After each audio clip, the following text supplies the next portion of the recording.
안녕하세요. 최재권의 대출학교 최재권입니다. 여러분들랑 같이 10번째 강의 함께 하게 됐고요. 오늘은 건물에 대한 이야기를 드려보려고 합니다. 2편 1장 1절 2절에 보면 담보의 종류, 정의 이렇게 되어 있는데요. 부동산에 보면 우리가 토지도 있고요. 건물도 있고 두 개가 합쳐진 집합 건물도 있습니다. 이렇게 있는데 토지만 있다고 하면 토지를 따라서 LTV를 담보인정비로 정하면 됩니다. 건물이 있는 토지라고 하면 토지 부분은 이제 무시가 되고 건물의 LTV를 따라서 보면 되겠죠. 집합 건물도 마찬가지로 건물의 담보인정 비율 LTV를 보고 판단하시면 됩니다. 즉, 땅 위에 건물이 있다면 이 토지는 이제 단독으로는 의미가 없고 건물의 건부지가 된다. 네, 이렇게 됩니다. 그래서 건물이 일반 주택이라면 대지가 될 거고요. 창고라면 창고 용지가 될 거고 뭐 또 주유소라면 주유소 용지가 될 거고 이런 식으로 건물을 따라서 가격된다라는 얘기를 하고 있습니다. 건물에서 발생할 수 있는 문제 4가지입니다. 첫 번째는 튼상가고요. 경계벽 철거에 관련된 겁니다. 101호, 102호 이렇게 있었는데 이 경계벽들을 허물었다고 하면 우리는 이런 것들을 튼상가라고 얘기합니다. 또는 오픈 상가도 있거든요. 구분 점포 중에 오픈 상가도 있는데 오픈 상가의 경우에는 처음부터 이런 경계벽들이 없었던 상가들이 있습니다. 그래서 이렇게 조그만 턱들을 통해 가지고 101호, 102호, 103호를 표시해주는 이런 오프 상가도 있고요. 대주권에 별도 등기 있음이라는 등기부에 있는 사항도 있고 대주권이 없음 마찬가지로 등기부에 있는 사항들이 있습니다. 이거 두 개 모두 다 대주권에 관련되어 있다. 대주권에 관련되어 있다. 이렇게 보시면 되겠습니다. 이 4가지에 대해서 여러분들이랑 같이 이야기 나눠보려고 합니다. 벽체 등 견고한 구축물로 구분되어 있는 하나, 둘, 세 칸이 구분되어 있는 집합 건물은 구분 등기된 대로 이용 중인 경우에 한해서 담보취득을 하시면 됩니다. 네, 이렇게 잘 쓰고 있겠죠. 문제는 2개호 이상의 벽체를 임의로 헐고 합동 운영 중인 집합 건물, 소위 친상가 부분이 문제가 될 수 있습니다. 친상가 같은 경우에는 다음에 요건을 모두 충족하는 경우에 한해서 담보로 취득할 수 있고요. 3가지 요건이 있는데 모두 취득이기 때문에 서로 다 충족이 되어야 됩니다. 첫 번째는 벽체 등을 헐어 합동 운영 중인 집합 건물 전체를 공동담보로 취득할 것입니다. 101호, 102호, 103호 모두를 함께 담보로 취득하라는 거고요. 두 번째는 대출심사위원회 승인을 얻는 겁니다. 세 번째는 돈이 많이 안 들 것이다. 이건데 첫 번째, 두 번째, 세 번째 중에 두 번째, 세 번째는 뭐 그렇게 어렵지 않을 것 같아요. 네, 첫 번째 공동으로 담보로 취득하는 것은 살짝 의구심이 들게 하는 부분이 있습니다. 견고한 구조물로 구분되지 않은 집합상가, 처음부터 벽이 없던 오픈상가라고 불리는 거 있거든요. 이런 것 같은 경우에는 경계 표지 및 건물번호 표지가 명백한 경우에 한해서 담보로 취득하시면 됩니다. 이게 튼상가입니다. 튼상가 201, 2, 3, 4, 5 벽체가 있죠. 근데 이 벽체를 허물고 합동 운영 중인 경우가 있다면 우리는 이런 것들을 튼상가라고 하고요. 그래도 이런 것들은 딱 보기에도 도면들이 있기 때문에 나중에 복구가 그렇게 어렵지는 않을 것 같습니다. 튼상가는 도면이 있으니까 벽체 복구가 언제든 가능하겠죠. 라고 얘기를 하고 있고요. 2012년인가 그쯤 해가지고 오픈상가가 경매가 들어갔습니다. 그런데 경매 진행이 안 됐어요. 왜 안 됐냐면 이 오픈상가가 각각 호실이 101호, 102호, 103호로 인정을 받기 위해서는 법률에서 정한 요건들이 필요합니다. 그런 것들을 안 지켰다 이거예요. 방지턱도 있어야 되고 이렇게 한 3cm 이상의 턱 같은 걸로 만들어야 되고 101호, 102호, 103호 이런 것들을 표시를 해놨어야 된대요. 근데 그런 것들이 안 돼 있었기 때문에 야 니네가 판매를 할 때부터 101, 102, 103으로 판매하는 게 불법이고 위법인데 이게 법률상에 맞지가 않으니까요. 그것들 니네가 판 게 무슨 소용이냐. 소유권 이전이 무슨 소용이냐. 또 이것 때문에 담보를 잡았다고 한들 이 앞에 게 지금 무효 처리가 됐는데 뒤에 거는 아무 의미 없지 않느냐라고 해서 경매 진행이 안 된 적이 있었습니다. 모든 은행에 깜짝 놀랐죠. 그래서 그때부터 모든 신상가도 안 된다고 했고요. 오픈상가도 안 된다고 했습니다. 근데 그 이후로 이제 튼상가에 관련해서 많이 판례들이 쌓이고 이러다 보니 오픈 상가는 아니고 튼상가에 대해서는 조금 일부 허용이 되게 됐다라고 보시면 될 것 같아요. 집합건물법이 있답니다. 이 법에 따르면 구분 소유물의 목적물이 되기 위해서 101호, 102호, 103호 이런 식으로 되기 위해서는 해당 전유 부분이 101, 102, 103호 부분이 다른 건물 부분과 구조상 이용상 독립되어 있을 것을 유효하게 됩니다. 즉 벽체가 있어야 된다. 전유 부분 사이에 경계벽이 없는 경우는 원칙적으로 구분 소유권이 성립할 수가 없습니다. 벽이 없으면 구분 소유가 안 된다라는 얘기를 하고 있고요. 다만 집합건물이 정하는 일정한 요건, 용도, 바닥 경계 표시, 건물 번호 표시 이런 것들을 갖췄을 때에는 예외적으로 구분 소유권을 목적으로 할 수 있으며 이를 구분 점포라고 합니다. 라고 해서 벽체가 없었음에도 불구하고 인정될 수 있는 게 있다. 이런 것들을 우리가 구분 점포, 오픈 상가라고 하고 있습니다. 집합건물법 해석 사례지 법무부에 있는 걸 가져와서 인용을 해봤고요. 법률적으로 정해진 것들이 갖추지 않는다라고 하면 소유권이 인정이 안 된다. 건물, 구분 건물로서 인정이 안 된다라는 얘기를 하고 있습니다. 여러분이 만약에 새롭게 음식점을 오픈한다고 할게요. 돈이 굉장히 많습니다. 돈도 많고 그다음에 요리 솜씨도 있어요. 좋습니다. 분명히 성공할 거라고 저는 여러분을 믿고 있어요. 근데 만약에 여러분이 진짜 이런 능력이 있다고 하더라도 202, 3, 4, 5, 6 요 4칸을 가지고 장사를 한다고 볼게요. 음식점을. 여러분은 만약에 이거를 사서 할 수 있는 돈이 있고 아니면 그냥 임차해서도 살 수 있는 돈이 있습니다. 임차해서도 할 수 있는데 여러분의 선택은 사서 한다 또는 빌려서 한다. 여러분의 선택은 어떤 걸 하실까요? 나는 사서 하겠다. 나는 상가를 빌려서 하겠다. 저는 상가를 빌려서 하겠습니다. 왜냐하면 리스크를 2개 지는 거잖아요. 내가 저 상가를 하게 되면 리스크를 2개 지는 겁니다. 첫 번째, 건물에 대한 리스크를 지는 거예요. 이 입지에 관련된 리스크를 제가 지고 가야 됩니다. 만약에 제가 사업이 안 되면 그 상가에 대한 입지도 내가 책임을 져야 되잖아요. 여기가 장사가 안 돼서 제가 철수를 하면 그 자리에 누군가가 와서 나 대신에 장사를 해줘야 되는데 그 입지 리스크도 같이 져야 되는 겁니다. 내가 하는 음식점에 대한 리스크뿐만 아니라요. 그래서 그런 경우 있죠. 한 자리에서 조그맣게 장사를 하다 보니까 집주인이 자꾸 임대료를 올려달라고 해요. 그래서 올려주다 보니까 너무 높아. 그 집주인이랑 얘기를 하죠. 내가 이렇게 높게 하느니 당신한테 건물을 사겠다.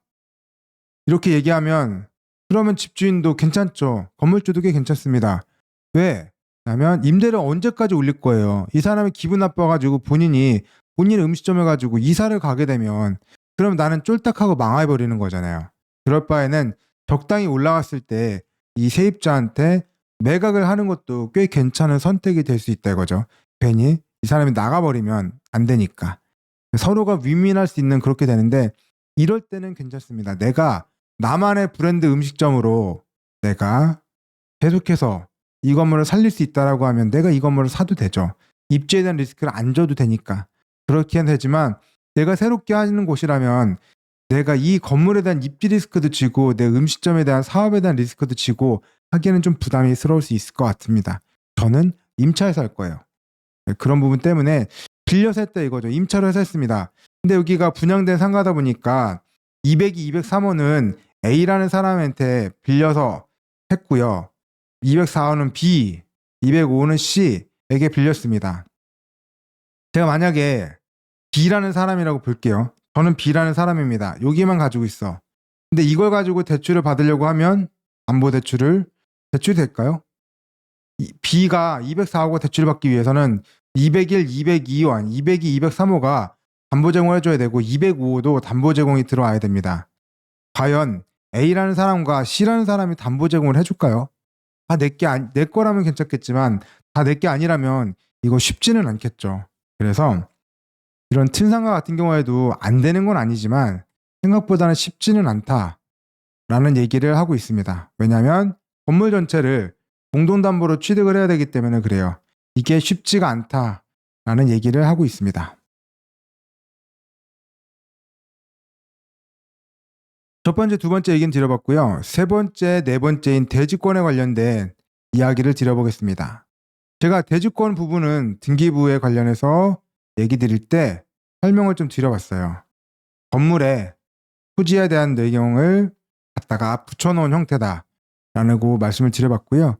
집합건물의 등기사항증명서 표제부, 등기부의 표제 부분에 대지권 표시 부분에 토지에 관하여 별도 등기 있음이라는 문구가 적혀져 있다고 하면 여러분이 토지를 한번 봐보시라 라고 얘기를 하고 있는 거죠. 여러분 아파트 볼 때 여러분 아파트 건물에 대해서만 보잖아요. 땅에 대해서는 잘 안 봅니다. 왜냐하면 땅에 대한 권리는 깨끗할 것이고 깨끗하기 때문에 별도로 표시도 안 해줄 것이고 토지에 대한 권리는 대지권은 녹아있기 때문에 건물만 보게 되면 땅은 크게 신경 쓸 필요가 없어요. 근데 땅에 대해서 신경을 써야 되는 무슨 이유가 있다. 그러면 여기 보라고 알려주는 겁니다. 토지에 별도 등기가 있습니다. 당신이 한번 확인을 한번 해보십시오라고 알려주고 있는 거예요. 별도 등기 있음 1번 토지에 갑부 31번에 신탁 등기가 되어 있으니까 확인 한번 해보시라고 알려주고 있는 거예요. 이걸 안 하면 여러분이 토지 부분을 열람을 안 해볼 거니까 주의하라고 알려주고 있는 겁니다. 대지권 표시 부분에 별도 등기 있음이라고 되어 있으면 토지 부분을 확인해 보시라는 거고요. 대부분의 경우는 이런 경우에 볼 것 같아요. 여기는 분양 상가 라고 보면 될 것 같고요. 원래 원 도심에 있는 땅 위에 건물을 지었을 거 아니에요? 근데 PF 대출할 때는 땅으로 대출이 나가고 그 다음에 건물이 지어지고 나면 추가 근저당권이라고 해서 밑에 있는 땅에 있는 권리를 건물에다가 옮겨놓는 담보를 잡는 이런 행태를 합니다. 행동을 합니다. 이걸 하면은 땅에 있는 근저당권이 위에도 올라가요. 이렇게 되어 있습니다. 근데 여기는 신탁으로 되어 있었기 때문에 땅에 있던 신탁뿐만 아니라 건물에도 신탁으로 담보를 잡아놨다. 이런 얘기를 하고 있습니다. 그래서 땅에 담보 잡은 내용이 있으니 땅에 가서 보십시오라고 얘기하고 있고 토지 와서 보니까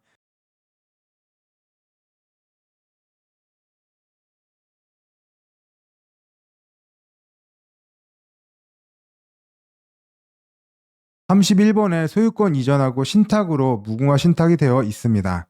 31-1번도 있고 32-2번도 있는데 보면 신탁 등기 변경이라고 돼 있죠. 내용도 한번 봐볼게요. 여기 보면 903, 915, 1011, 1015, 1106, 1109 이런 식으로 해서 호실에 대한 정보가 나와 있습니다. 밑에도 호실에 대한 정보가 나와 있고요. 얘는 2022년 8월 24일, 얘는 2022년 8월 25일인데 이게 무슨 정보냐? 잔금을 내는 호실은 담보 신탁을 풀어주는 중입니다.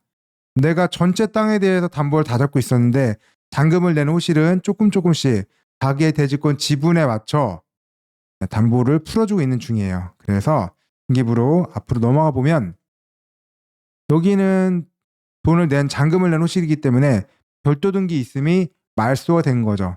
잔금을 치렀다. 여러분이 이렇게 생각하시면 될 것 같고요.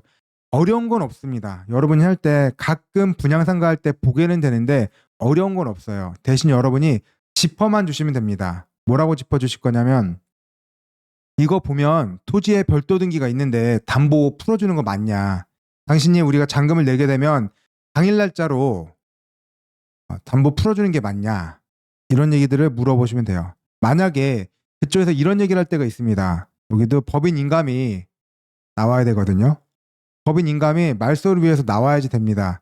그런데 담보 신탁사 내부 사정에 의해서 시간이 조금 더 걸리는 경우가 있어요. 이럴 때는 뭐라고 얘기하냐면 그러면 우리 거 말소 접수부터 해달라. 말소 접수해가지고 번호가 체번돼 있으면 그 이후에 법인 인감 부족한 거는 보정명령을 통해서 보완하면 되지 않느냐. 이런 얘기를 하면 됩니다. 그래서 법인 인감은 나중에 나온다고 하면 일단 근저당권 소유권 이전할 때 소유권 이전 근저당권 설정할 때 말소 접수까지 같이 좀 해달라 라고 이렇게 얘기를 해주시면 돼요. 그러면 접수번호 체번할 거고요. 등기부 속에 법인 인감 부족한 거는 법무사 사무장님이 다음 날이든 다다음 날이든 받아서 보완하는 방식으로 할 수 있겠다. 이런 얘기를 드려봅니다. 꼭 반드시 담보 신탁 또는 담보만 있는 건 아니고요. 집합건물 밑에 있는 토지인데 잘 보면 4번에 근저당권 설정이라고도 되어 있습니다. 90억 돼 있고요. 한국 까르푸라고 해서 이쪽에서 아마 임대차 대신에 하고 있었지 않았을까라고 생각이 드네요. 이런 식으로 근저당권도 설정돼 있을 수 있고 신탁일 수도 있고 뭐 다양하게 담보권에 설정이 되어 있을 수 있습니다. 그래서 이런 것들은 볼 수 있겠다. 별도 등기 있음이라고 표시가 되어 있으면 여러분들이 토지도 한번 확인해 볼 필요가 있다 라는 얘기를 드려봅니다.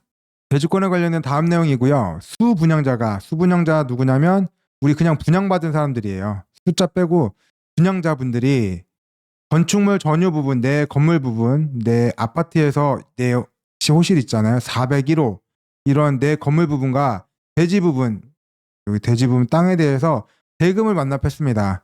여러분이 분양계약서 가지고 있는 거 보면 그 분양계약서는 5억 정도라고 할까요? 아파트 가격 5억 정도라고 하면 이 중에 땅값도 있고요. 그다음에 건물값도 있어요. 땅값이 3억이라고 하면 건물값 한 2억? 뭐 이런 식으로 할까요? 이런 식으로 땅값과 건물값이 우리 아파트에도 다 포함이 되어 있습니다. 이렇게 돈을 완납은 했지만 건물에만 등기가 있고 대지 부분에 대해서는 구획 정리가 지연되는 등의 사유로 인해서 등기가 지체되고 있는 집합 건물은 근저당권 설정계약서 특약사항에 저당권의 효력은 담보권의 효력은 내 건물 401호 말고 대지 사용권, 대지권까지 미치는 것으로 합니다라고 가설을 해서 특약을 맺도록 되어 있습니다. 대지권이란 건 제가 말씀을 드렸겠지만 대지권은 토지에 대한 권리를 건물에 기재하는 제도입니다. 우리가 원래 토지 따로 건물 따로 거래를 하셔야 되지만 이렇게 하면 너무 번거로우니 집합 건물이라는 형태를 만들어서 토지에 대한 권리를 건물에 옮겨놨다. 이렇게 하는 것도 대지권입니다. 부동산 매매 시 건물만 등기를 이전해도 토지에 대한 권리가 자연스럽게 넘어갈 수 있도록 만들어 놓은 제도입니다. 즉, 집합 건물 등기부에 있는 대주권이란 땅에 대한 표시를 건물에 같이 해놓고 땅에 대해서는 신경을 쓰지 않아도 되게 만들어 놓은 제도다라고 해서 몇 번 설명을 드려봤습니다. 사례로 가져왔죠. 그래서 301호 아파트를 보면 대주권을 표시하고 있습니다. 소유권 대주권에서 51,941 중에 내 땅이 64.843만큼에 가지고 있다 라는 얘기를 드려봤고요. 여기는 동탄 2신도시였어요. 동탄 2신도시. 동탄 2신도시가 이렇게 됐는데 잘 보면 여기 부분이 시범단지였습니다. 시범단지. 다른 분들보다 굉장히 빨리 입주를 했잖아요. 여기 부분이. 제가 여기 있는 땅을 대출한 것들이 한 2017년도에 한가을을 대출했거든요. 근데 이때 그 전에 이미 아파트는 입주가 완료돼 있었습니다.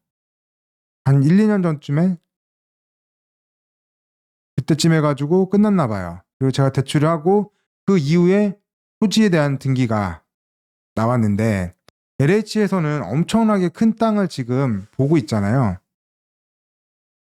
동탄 2라고 하면 이렇게 넓은 땅입니다. 이렇게 되게 넓은 땅이에요. 심지어 구역도 여기는 화성시, 여기는 용인시, 여기는 오산시 이렇게 3개 도시에 걸쳐 있는 동탄 2 신도시입니다. 엄청나게 넓죠. 그리고 사업에 해야 되는 양도 엄청나게 많습니다. 그러다 보니까.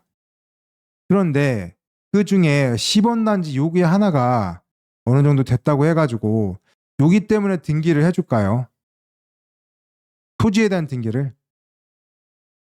LH에서 원래 땅이 있으면 이 원형지가 있으면 LH에서 수용을 하잖아요. 그래서 기본적으로 가공을 해서 판매를 합니다. 여긴 판매를 하는데 어떻게 판매를 하냐면 자기네 관리 번지로 판매를 해요.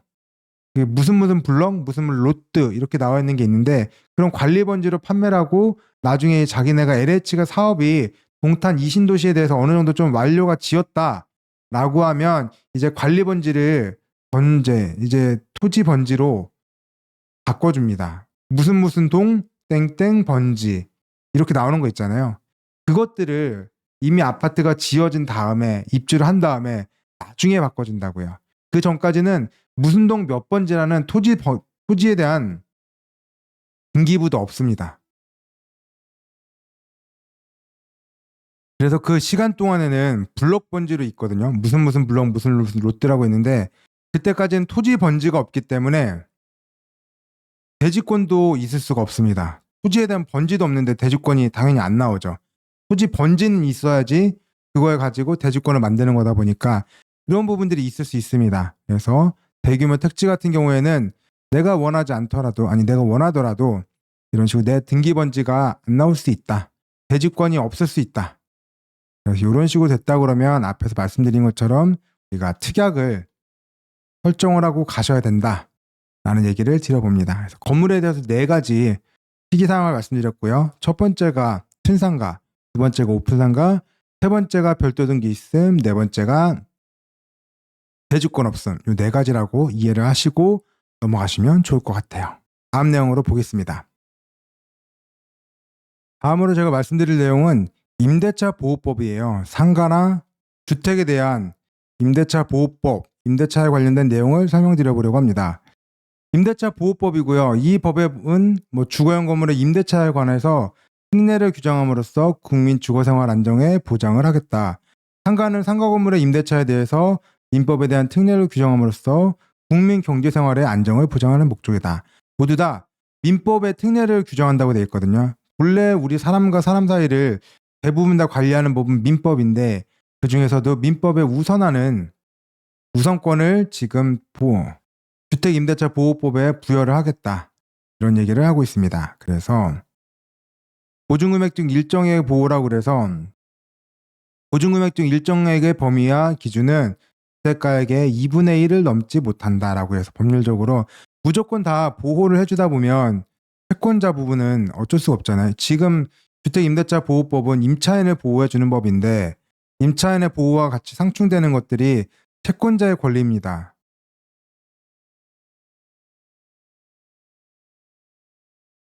임대차의 보호법에 따라서 임차인을 보호를 해주는데 2분의 1을 한도로 보호를 해주기 때문에 채권자의 권리를 너무 일방적으로 막지는 않겠다라고 하는 것들이 임대차 보호법에 있는 내용입니다. 상호금융감독 업무 시행 세칙계도 이런 것들이 있거든요. 상호금융업 감독 업무 시행 세칙이라고 해서 금감원에서 우리 지역농협을 관리 감독하는 데 기준들이 있습니다. 거기 보면 별표 10번에 주택담보대출 등의 리스크관리 세부 기준에도 이런 것들 방차감에 대한 내용들이 적혀져 있어요. 법률적으로도 있고 그리고 우리 금감원 규정에도 방차감에 대한 규정들이 있다. 이 정도를 보고 세부적인 내용들 좀 더 말씀드릴게요. 상가 임대차하고 주택 임대차하고 거의 동일하기 때문에 이걸 2개를 같이 묶어서 설명드려 보겠습니다. 상가 건물 임대차 보호법은 주택 건물 임대차 보호법은 사업자 등록이 대상이 되는 상가 건물 중에 보증 금액이 일정 금액 이하인 상가 건물만 보호 대상이 되고요. 주택도 마찬가지입니다. 그래서 주택 중에서 보증 금액이 일정 금액 이하인 주택 건물이 보호 대상이 됩니다.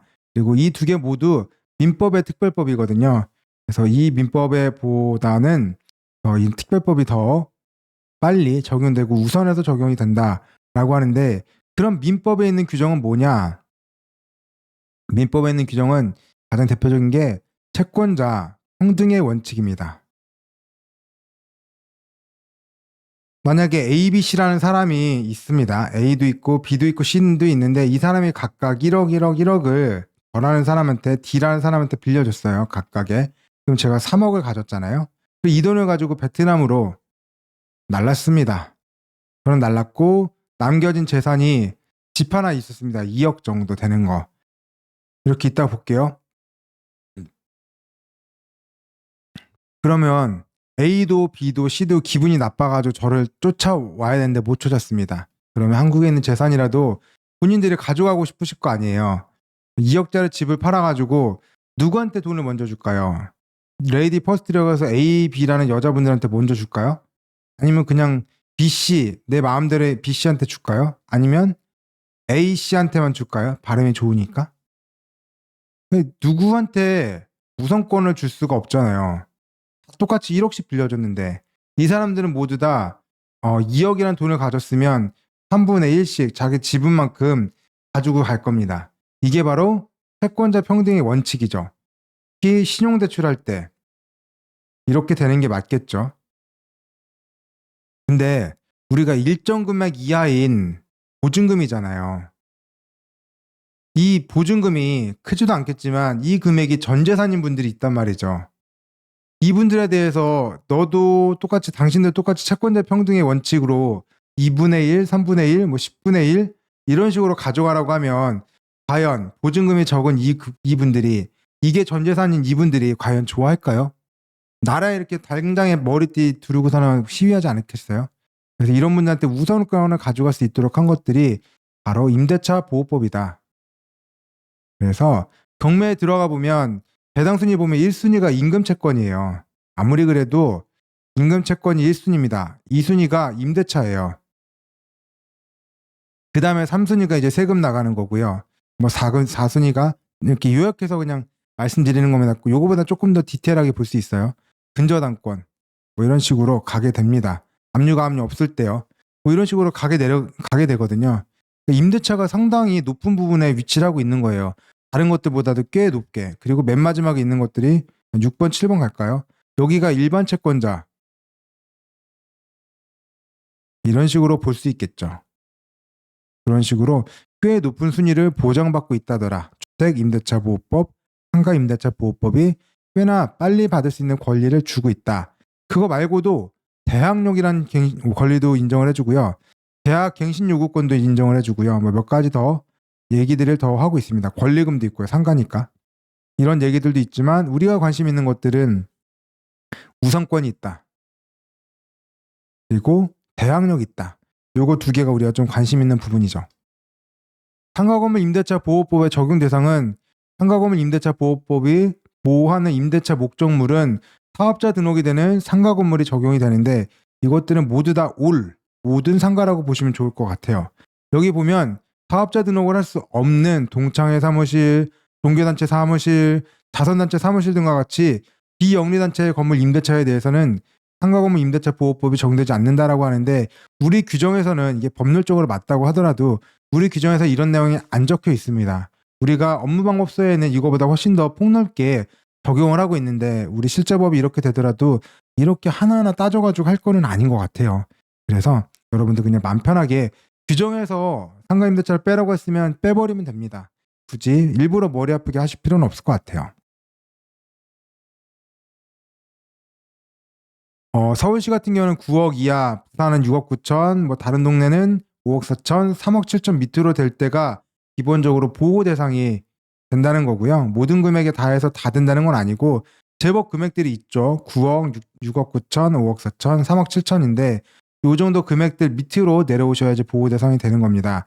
다만 보증금 위에 차임, 월세가 있는 경우에는 이 월세 곱하기 100을 해가지고 돈을 합산해서 요 금액들이 넘느냐 안 넘느냐 보거든요.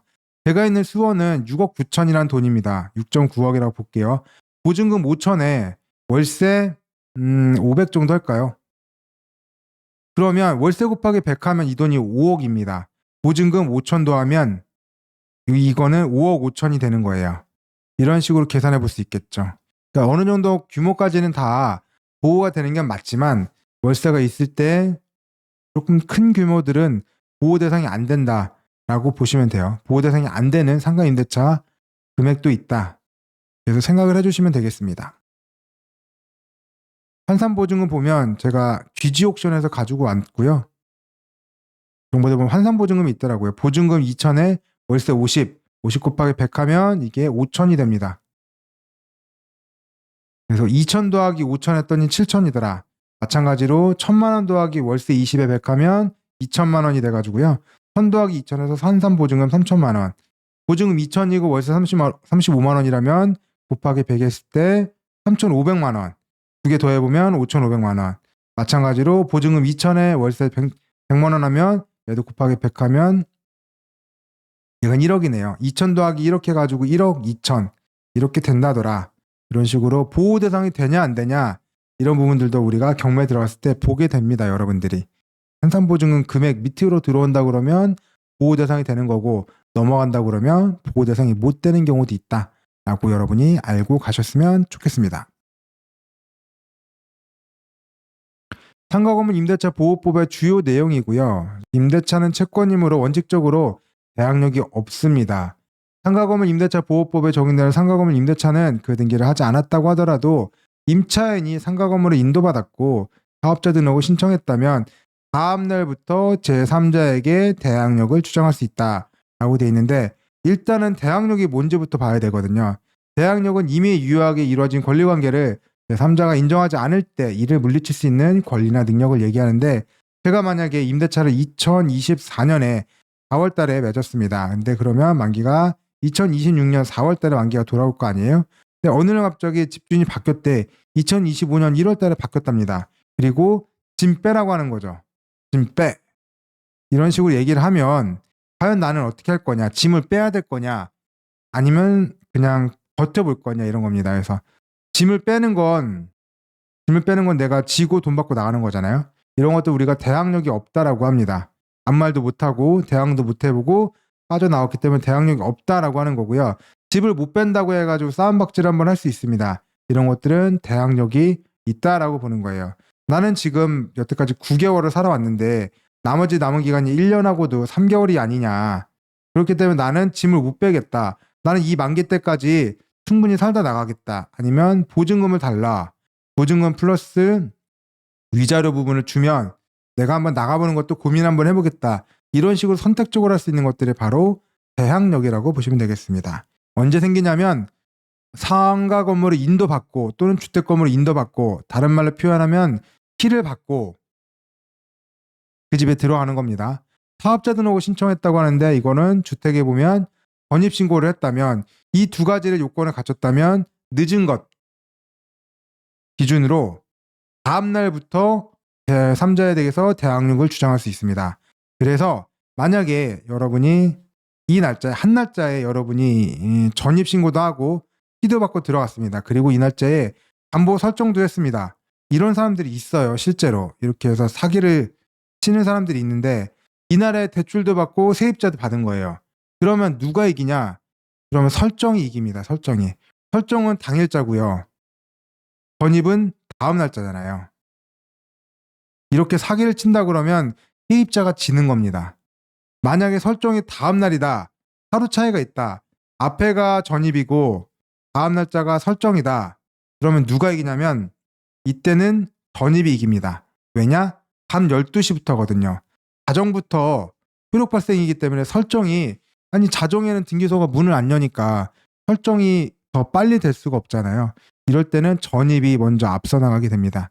이런 것들은 여러분들이 알고 계셨으면 좋겠습니다. 여러분이 등기부 등본 보는 거, 등기부를 보는 거 하나, 그리고 이렇게 임대차 보호법에 관련된 거 하나, 이런 정도 부분은 여러분이 자녀한테 공부만 얘기할 게 아니라 여러분이 공부를 하셔가지고 자녀한테 알려주셔야 되는 내용 아닐까요? 우리가 교과서 공부도 중요하지만 등기부 등본 보는 거, 임대차 공부 보는 거 이런 것들이 얼마나 인생에서 중요합니까? 혹시나 여러분이 모르고 계셨다면 여러분이 먼저 배우셔가지고 여러분의 자녀한테 꼭 알려주십시오. 주택임대차보호법, 상가임대차보호법, 그 등기부 부분 몇 가지 이런 것들 여러분이 꼭 알려주셨으면 좋겠습니다. 그래서 규정 좀 볼게요. 상가건물 임대차고요. 보면 상가건물 임대차 보증금의 법률이 법에 있고요. 적용 대상 목적물은 미등기 무허가 상가건물도 모두 다 대상이 되기 때문에 말씀드렸죠. 모든 건물이 대상이 된다라고 생각해 주셨으면 좋겠습니다. 보호 대상 임차인인 자연인 일반적인 사람이죠. 저희 같은 사람을 얘기하는 거고요. 외국인도 포함하고 법에 의해서 태어난 사람인 법인도 보호 대상이 됩니다. 상가기 때문에 그래요. 상가기 때문에 법인도 보호 대상이 됩니다. 그 다음에는 임차권의 종류 및 효과고요. 대항력이 있는 임차권도 있고 최우선 변제권 있는 임차권도 있고요. 우선 변제권 있는 임차권도 있습니다. 이렇게 세 가지 종류가 되는데 대항력 있는 거, 최우선 변제권 있는 거, 우선 변제권 있는 거 이렇게 세 가지 좀 설명드려 볼게요.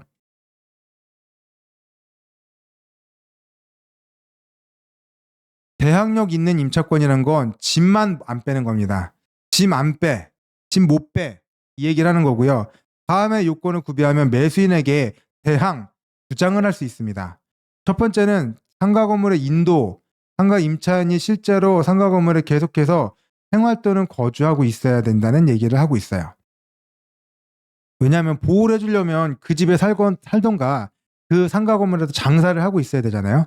그 상가나 주택에서 살고 있지 않은 사람도 그런 사람까지도 보호를 해줄 수는 없기 때문에 최소한 이런 부분들 인도는 있어야 됩니다. 그래서 열쇠를 받고 실제적으로 그 공간에 좀 있어야지 돼요. 두 번째는 사업자 등록 신청이고요. 다른 말로 하면 전입신고입니다. 변입신고. 법인세법 11조에 의해서 다음 서류를 첨부해서 상가 건물에 대해서 사업자 등록을 신청을 하셔야 되고 또는 전입신고를 해놓으셔야 된다.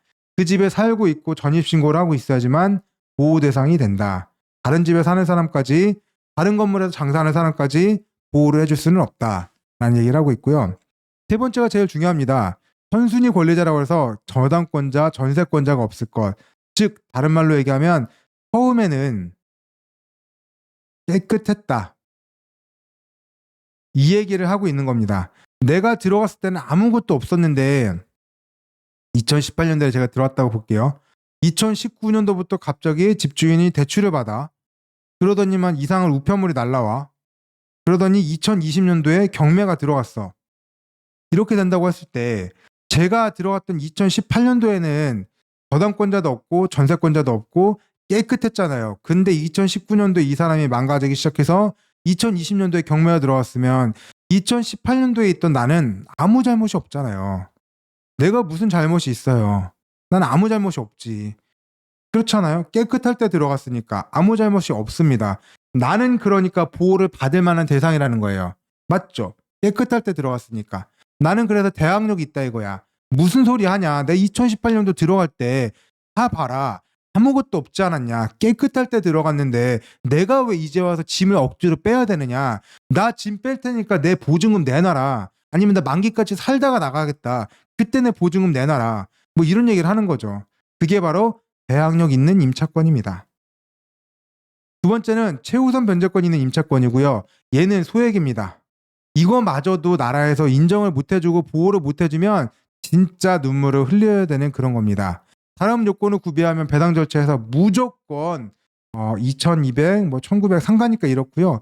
주택 같은 경우에는 뭐 서울이 5,500이고 제가 있는 수원이 4,800만 원이고 이 정도의 금액까지도 보호를 해줍니다. 최우선해서 가져갈 수 있고요. 한도 금액은 법에서 받지만 매각 대금의 2분의 1까지 한도를 하고 있습니다. 상가 건물의 인도 및 사업자 신청 또는 주택의 인도 및 전입 신고 등은 대항력 있는 요건하고 똑같아요. 대항력 있는 거라 똑같이 기본적으로 거기서 살고 있고 실제로 사업을 하고 있고 이런 것들은 똑같습니다. 다만 당해 상가 건물의 주택 건물에 경매 등기 전까지 이게 경매가 되려고 그러면 그 앞단에 얼마나 많은 단계들이 있겠습니까? 이 집에 우편물이 이상한 게 갑자기 날라오기 시작했어. 한 번, 두 번 날라오더니 분위기가 좀 심상치 않다라고 하면 이 시점에서 상가 건물의 인도 및 사업자 등록 신청이 하셔도 된다고요. 원래는 다른 권리들은 처음에 깨끗해야 된다고요. 대항력 있는 권리들은 처음에 깨끗해야 됩니다. 이 순간에 깨끗해야 되지만 진짜 이 정도의 소액 보증금들은 중간에 요건을 갖춰도 보호를 해주겠다 이거예요. 지나다 보니까 이상한데? 분위기가 좀 찜찜한데? 이렇게 중간에 지금 대항 요건을 갖춰도 보호를 해주겠다라고 하는 것들이 최우선 변제권 있는 임차권이라고 보시면 되겠습니다. 그래서 경매 신청 전에 살다가 사업을 하다가 경매가 들어올 것 같은 분위기라면 그때 사업자 등록 또는 전입신고를 해도 보호를 받을 수 있다. 그 전에 압류나 가압류나 뭐 이런 거 또는 뭘까요? 저당권자 이런 것들이 있었어도 보호를 받을 수 있는 것들이 요거다라고 보시면 되겠습니다. 그래서 굉장히 강력한 보호 조치죠. 이런 것들은 굉장히 강력하다. 네, 강력하죠. 이런 얘기들을 드려봅니다. 그래서 상가건물 임대차 보호법의 범위가 어디냐? 6,500만 원 밑일 때 2,200만 원까지, 5,500만 원 밑일 때 1,900만 원까지, 3,800만 원 밑일 때 1,300만 원, 3,000일 때 1,000만 원이라고 보면 돼요. 지역별로. 서울시 수도권 과밀억제권역, 광역시 뭐 이렇게들 있습니다. 동네마다 다르고요. 주택임대차 보호법 같은 경우에는 주택임차 보증금 1억 6,500일 때 5,500, 1억 4,500일 때 4,800, 8,500 미칠 때 2,800, 7,500일 때 2,500. 근데 그래서 투자하는 사람들이 뭐라고 생각을 하느냐? 일단은 은행에서 대출을 최대한 받습니다. 대출을 맥스로 최대한 받아요.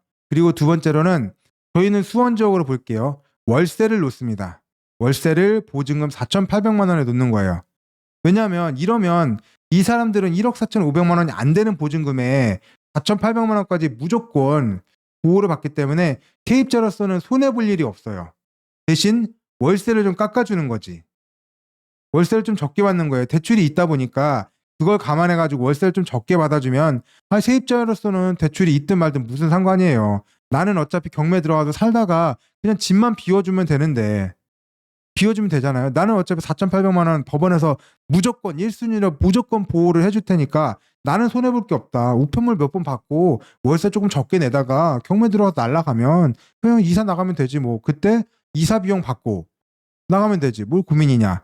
이런 식으로 생각할 수도 있단 말이죠. 그래서 서로의 욕구가 맞는 겁니다. 투자자는 대출로 최대한 빼고 플러스 알파로 소액 임차 보증금까지 해서 최대한 남의 돈으로 내 돈 없이 투자를 하려고 하는 거고요. 세입자 같은 경우에도 4,800만 원까지는 법에서 보호를 해주기 때문에 에이 뭐 살다가 이 정도 돈 떼일 일 있냐? 아니 내 돈이 안 떼는데 뭐 걱정이 되겠습니까? 그냥 월세라도 싸니까 살면 되지 뭘까짓고 이런 식으로 생각할 수 있다 이거죠. 그렇게 해서 서로의 욕구가 맞아가지고 주택 임대차 보호법 같은 걸 활용을 해서 최대한 투자를 하는 경우들이 있다. 이런 얘기를 드려봅니다. 그럼 경기도 오산은 1번, 2번, 3번, 4번 지역 중에 어디에 속하게 될까요?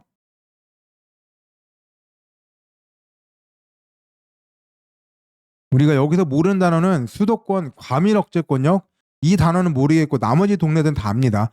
용인, 화성, 김포, 세종, 광역시, 안산시, 광주시, 파주시, 이천시, 평택시는 아니에요. 그러니까 수도권 과밀억제권역에 들어가면 2번일 거고요. 안 들어간다고 그러면 4번입니다. 어느 걸까요? 2번일까요? 아니면 4번일까요? 한번 그런 부분 봐보겠습니다. 어떤 거냐면 수도권 과밀억제권역은 이렇게 돼 있대요. 업무방법서에는 이렇게 글자로도 써 있게 되는데 그림으로 한번 봐보겠습니다. 위로는 고양시, 의정부시, 뭐 구리시 있고요. 밑으로는 수원시가 제일 밑이네요. 군포시, 수원시가 제일 밑에입니다. 오산시는 어딨냐? 오산시는 여기에 있거든요. 그러면 우리가 수도권 과밀억제권역에 들어가 있으면 2번, 안 들어가 있으면 4번이라고 그랬잖아요. 오산시는 안 들어가 있습니다. 그래서 4번 지역입니다. 4번 지역. 4번 지역이 뭐냐면 그 밖에 지역에 들어가 있어서 2,500만 원만 차감하면 됩니다. 오히려 그 또 밑에 있는 평택시 같은 경우에도 2,800만 원을 차감하도록 되어 있는데 오산 지역은 2,500만 원만 차감하는 지역으로 되어 있네요. 그래서 조금 신기했습니다. 왜냐하면 저 사는 곳이 수원시에서 여기 끝이고 오산시는 여기잖아요. 이렇게 온다고 그러면 차로 30분 안 걸리는 거리거든요. 네, 그런데 그래서 좀 신기했어요 저는. 네, 이렇게 가까운 거리인데 왜 그랬을까? 그 옆에 있는 화성시, 용인시 이런 곳들은 모두 다 수원시처럼 4,800만 원씩 차감이 됐거든요. 평택시 같은 경우에도 오히려 2,800만 원 차감으로 돼 있고 그런데 신기하게 오산시는 2,500만 원 기타 지역으로 잡혀 있더라고요. 네, 이런 것들 조금 신기했습니다. 네, 여러분들이 이 그림을 볼 수 있다면 이 그림 아니어도 여신업무 방법서에 적혀 있으니까 우리 동네가 어디 지역인지 본다면 그렇게 어렵지 않게 동네를 판단해 볼 수 있지 않을까라고 생각을 합니다. 그래서 실질적으로 어떻게 하는지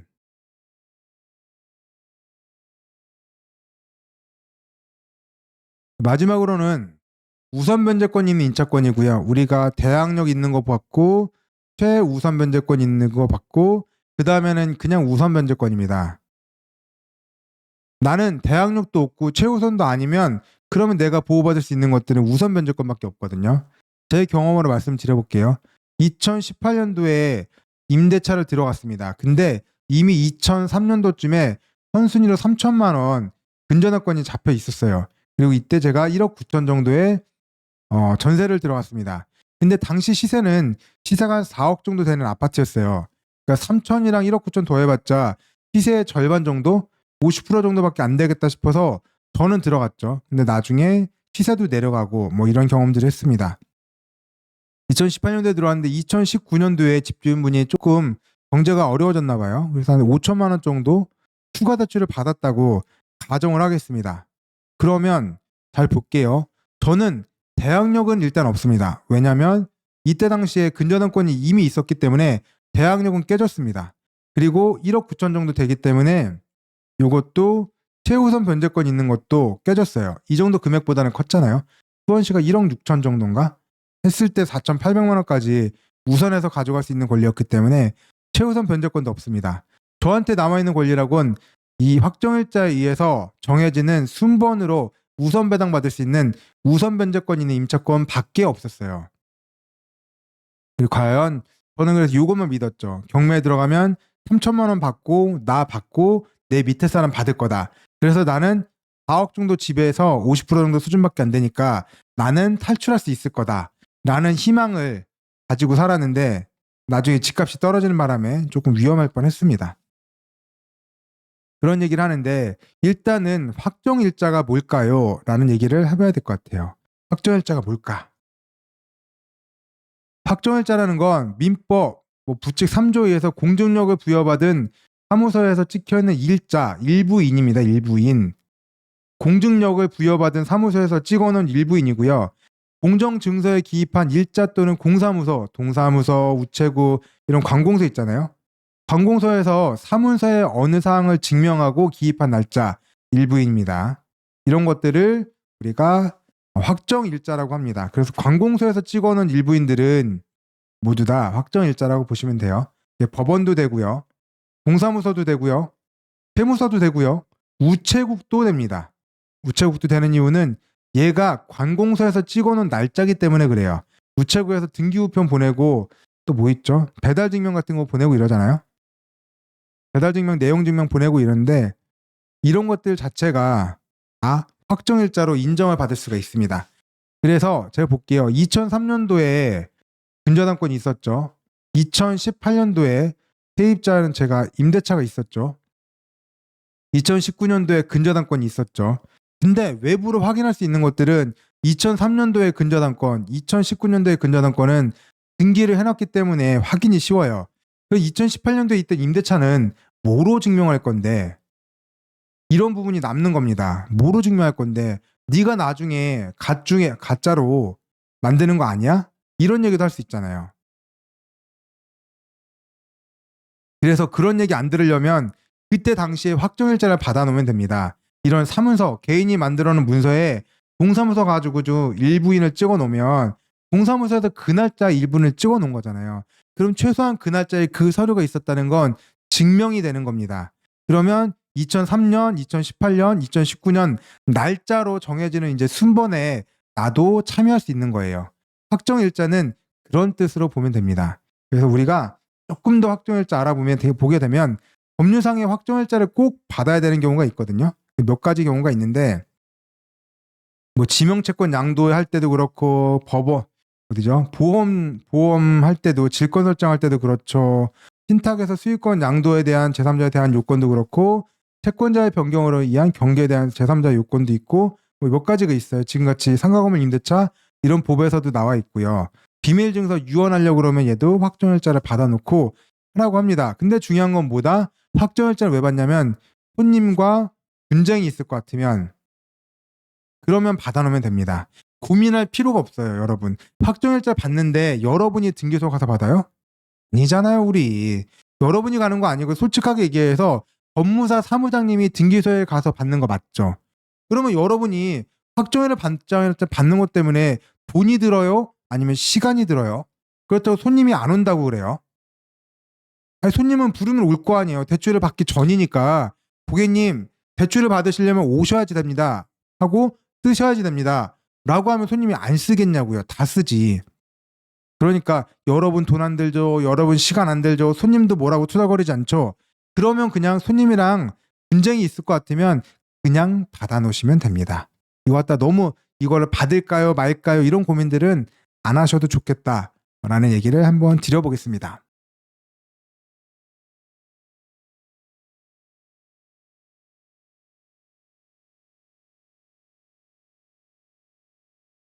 그래서 상가건물 임대차 차감하는 방법이고 주택에 대해서 차감하는 방법이고 여기까지 말씀드리고 마무리할게요. 상가건물은 총 예상 점포수입니다. 상가가 지금 2칸에 있다고 해서 2칸으로 볼 게 아니고요. 이거를 작은 단위로 나눠서 임대해 줄 수 있으므로 여기 샵인샵 같은 거 줄 수 있으므로 보수적으로 판단해 보시라. 친상 같은 경우는 보수적으로 산정을 하라 이거죠. 아까도 원래 있던 벽을 허물었으니까 보기에 한 칸으로 보여도 당연히 알겠죠. 101호, 102호니까 보수적으로 하시고 친상가가 아니어도 보수적으로 확인을 하시라는 거예요. 샵인샵 때문에 그렇고요. 이런 경우도 있습니다. 도로가에 간판이 하나 있어가지고 제가 가서 봤습니다. 여기는 상가가 하나밖에 없는 줄 알았거든요. 가봤더니 출입문이 하나, 둘, 세 개가 있는 거예요. 그러면 이런 상가는 뭐로 봐야 되냐? 3칸짜리 상가로 봐야겠죠. 이런 것들은 집합상가가 아니기 때문에, 집합 건물이 아니기 때문에 뭐 텄느냐 안 텄느냐 이런 거 고민할 필요도 없어요. 친상가 이런 것들은 101호, 102호, 103호로 각각 사고 파는 이런 집합 건물에서나 고민할 거고, 지금 도로가에 있는 큰 건물 하나는 그냥 얘는 통건물이잖아요. 그냥 건물, 얘는 토지 건물, 이런 부동산에 대해서는 친상가는 고민할 필요가 없습니다. 대신 이렇게 가봤더니 문짝이 여러 개네 라고 하면 보수적으로 접근하셔가지고 하시면 좋겠다. 임대된 점포에 대한 임차보증금이 지역별 보호 가능한 순차적 우선 변조권이 있는 임차보증금 보호 범위를 넘겼다 라고 하면 어떻게 해서 보호를 안 해줄 거냐? 아니면 아닙니다. 실제 임차보증금을 차감하면 돼요. 알면 뺍니다. 보수적으로 차감을 해요. 우리가 월세 곱하기 100 플러스 보증금을 해가지고 범위가 넘었다 이거죠. 그럼에도 불구하고 보증금에 대해서는 차감을 한다. 보수적으로 알면은 다 뺀다 라고 생각하시면 되겠습니다. 그리고 넘어와서 미임대 점포가 있는데 공장, 교회, 유아원, 민간보육원, 숙박시설 등으로 임대 가능성이 적다라고 표시를 하고 있는데 저는 잘 공감을 못하겠습니다. 그래서 교회, 유아원, 민간보육원은 공감, 오케이. 근데 공장이랑 숙박시설은 제가 월세를 주고 받는 경우를 워낙 많이 봐가지고 이런 것들은 조금 공감하기가 쉽지 않아요. 이런 건물로서 저당권 설정 시점, 저당권 할 때는, 담보 잡을 때에는 임대 없이 담보물 전체를 담보 제공자가 직접 쓰고 있었고, 당연히 선순위 임차인이 없었을 경우에는 구조와 넓이 등을 고려해서 채권 보전에 지장이 없다고 인정되는 때에는 정결권자, 사무소장 또는 차순위 정결권자의 검토 의견서를 쓰고 임대차 보증금 자체를 차감 안 할 수도 있습니다. 또는 담보 신탁을 쓰면 전체 미차감도 똑같이 가능하거든요. 담보 물건이 이런 게 아니어도 모든 담보 물건에 대해서도 미차감을 가능하는 게 규정에 있습니다. 뒤에서 한번 더 설명드려볼게요. 저는 교회도 보니까 1층에 임대 주는 경우 있는데 좀 애매모호하죠. 그래서 교회도 좀 애매모호하다. 공장, 교회 빼버리고 숙박시설 빼버리고 유아원, 민간보육원은 가능은 하겠다 라는 생각을 해봅니다. 주택 임대차 차감 방법이고요. 여기 보면 해당 주택에 대해 임대차 계약이 있는 경우에는 임대된 방, 배버러신 기준으로 차감을 한다. 이게 가장 중요했습니다. 네, 이게 여러분이 이거를 한식을 이해하실 필요는 없고요. 전산만 조금 이해를 해주시면 돼요. 임대차 계약별로 방별로 차감을 해야 된다. 이런 얘기들을 드려봅니다.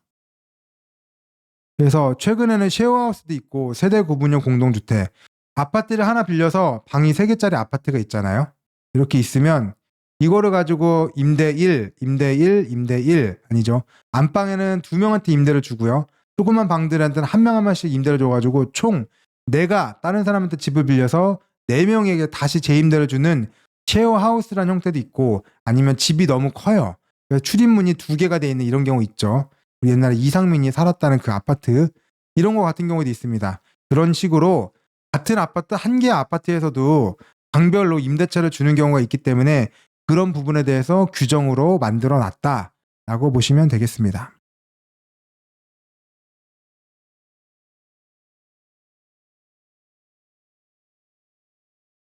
전산으로 보는 건 이렇게 보면 되고요. 제가 3억짜리 감정을 넣어놨고 담보인정 비율 70%였고요. 주택담보대출 규제를 적용받길래 예 라고 했고요. 총 방수가 10개인데 임대가 3개 나가 있고 미임대가 7개라고 적어놨습니다. 그리고 방마다 1호에는 보증금 5천, 2호에는 보증금 4천, 3호에는 보증금 3천만이라고 각각 적어놨어요. 이거를 하니까 선순위 차감액이 2억 1,600만 원이라는 금액이 차감이 됐습니다. 근데 만약에 여러분이 이거를 안 적어놨다 그러면 아마 이거보다 더 적은 금액이 차감이 됐을 거예요. 여러분, 그래서 이런 부분은 주의를 하셔야 된다라는 얘기를 꼭 드려봅니다. 이거를 안 적으시고 놓치면 조금 피곤한 상황들이 발생할 수 있기 때문에 꼭 조심하셔라. 대출 금액이 더 나가면 어떻게 해요? 손님한테 가서 이렇게 바지끄댕이 붙잡아야 되잖아요. 제발 좀 대출 좀 갚아주시면 안 될까요? 저 감사에 걸렸는데 이거 언제까지는 좀 정리하라고 합니다. 제발 좀 도와주세요. 여러분한테 제가 대출이 5천만 원이 잘못 더 나갔습니다. 이거 고객님이 안 갚아주시면 제가 변상 맞아요. 이런 얘기를 해야 된단 말이죠. 슬퍼지는 일이 발생할 수 있기 때문에 꼭 놓치지 말자. 방별로 조심을 하자라는 얘기를 드려봅니다.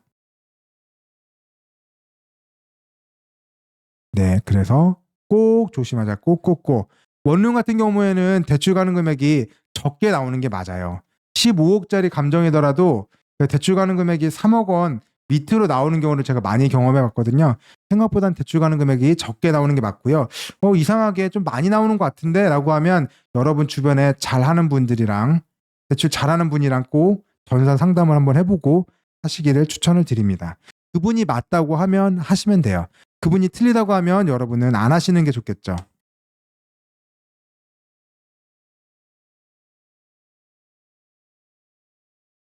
근저당권 설정 등기 일자별 담보권의 효력 및 임차보증금에 대해서 우선권에 대해서 설명을 드려볼 거고요. 무슨 얘기냐? 주택임대차 보호법이 언제 생겼냐? 1990년도에 생겼습니다. 상가 건물은 2000년 초반인가요? 생겼대요. 이때는 몇백만 원 단위에서 지금 몇천만 원 단위로 올라갔죠. 보증금액이 꽤 많이 커졌습니다.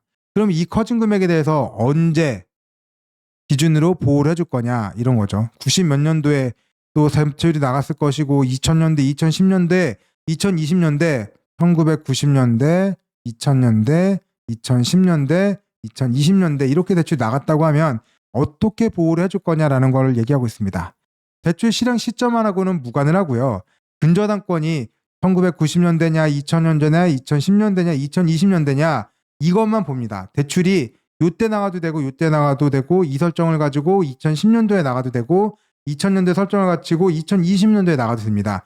즉 언제 설정을 갖다가 대출했느냐 대출 일자는 중요하지 않고 언제 설정들이냐 이것만 보면 되고요. 법규 개정에 따라서 늘어난 최우선 변제권 있는 소액 임차 보증금은 옛날엔 금액이 조그만했는데 지금은 많이 커졌잖아요. 이런 것들은 임차인의 대항 요건 구비 시기가 아니라 임차인이 언제 입주했느냐 우리가 언제 대출해 줬냐 이런 게 중요한 게 아니라요. 근저당권 설정 등기 일자를 기준으로 하시면 됩니다. 그런 설명을 드릴게요. 일단은 얘는 법상으로는 그래요. 법상으로 그렇다는 건 경매 배당받을 때는 이렇게 된다는 거고요. 경매 배당이 아닐 때는 이 규정을 쓰지는 않습니다. 제1항에도 불구하고 주택담보대출 업무처리 매뉴얼에 적용을 받는 주택담보대출, 주택임대업대출, 주택매매업대출, 수익증권, 담보 신탁으로 들어가 있는 경우들은 옛날에 있는 기준은 다 무시하고요. 금차 취급 시점에 임차보증금 최대한 많이 빼도록 되어 있습니다. 주택담보대출 업무처리 매뉴얼이 뭐냐면 금감원에서 적용하고 있는 규제사항이에요. 이 규제인데 이 방차감을 옛날 거 써라? 옛날 걸로 조금만 빼라고 할 수 있겠어요. 규제인데 규제이기 때문에 가장 최신 것으로 빼고 가장 많은 것으로 뺍니다.